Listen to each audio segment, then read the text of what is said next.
Welcome to Chic.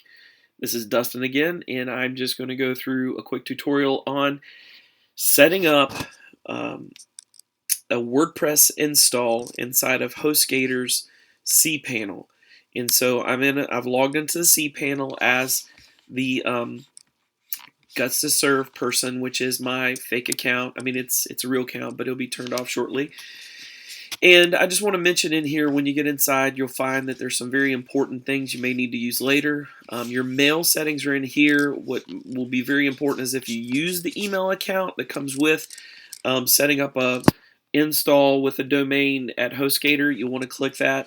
If you're not using this account, you're going to need to know MX entry, so you can click through and put in your MX records for whatever email solution you use, whether Microsoft Office 365 or Google Apps.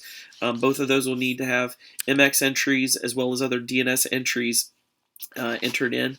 So that's your MX entries for your emails right there. Your DNS entries will be inside of the DNS zone editors, which you can see right here. We're not going to worry about that right now because the real subject of what we're doing is doing an install of WordPress. And so this is kind of confusing. If you just go in here and you scroll down, you don't necessarily see WordPress. And the best way to go is to Quick Install, which is right here. And you're going to do Quick Install. Inside of Quick Install, it's pretty cool. And this is with HostGator. I'm just talking about HostGator's setup at this point. You've got popular installs right here. You can also search for it in here. You're going to click WordPress or search for WordPress. There's all kinds of premium options here if you want to add these things on. For me, I'm a developer, so I'm just going to do an install. This is very easy. When I first started WordPress websites, you had to do the PHP yourself, the MySQL yourself, drop everything in a directory, open it up, run some scripts, and then set it all up. One by one, you had to go into the actual MySQL and PHP and do settings and write stuff and whatever. Now you just click Install WordPress. You're going to choose where to install it. So I'm going to choose the default path. So that means when someone goes to gutstoserve.com, they're going to find a WordPress website. Now, if you want to install it somewhere else, you can then just add another path. So some people want to add this as a blog, so they have some kind of other solution for their website, and then they put blog right here. So you can do that. For this install, I'm just going to put it inside of here. I'm going to put in an admin email. So I'm going to call it GTS,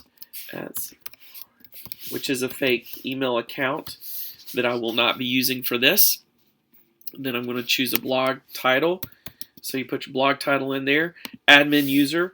Never just put admin. Put something else. I'm just going to do this. This is not the nomenclature I always use, but you're going to need to put something else. Do not just put admin or administrator. Those are easy for hackers to hack later.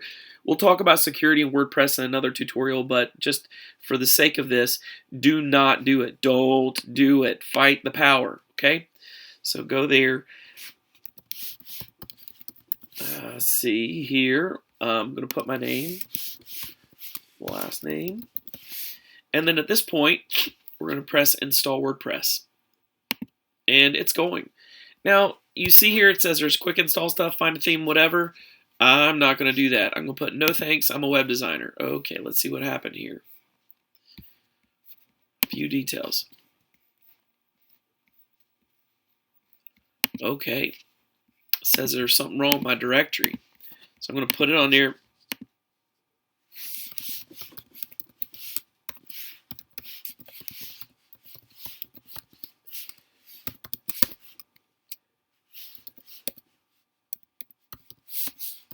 Try this again.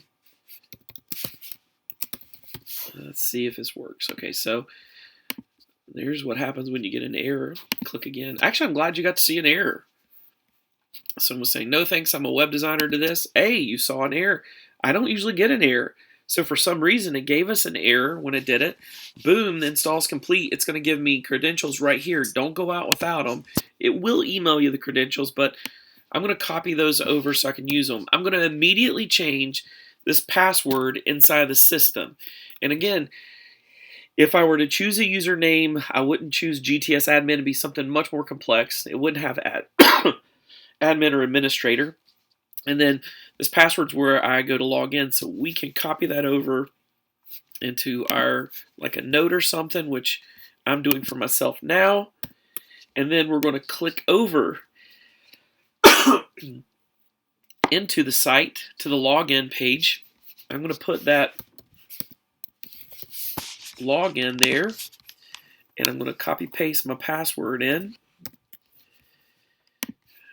Password in, and looky here. We are now going into our brand new WordPress install. So I'm going to say no thanks. I don't need help launching my site.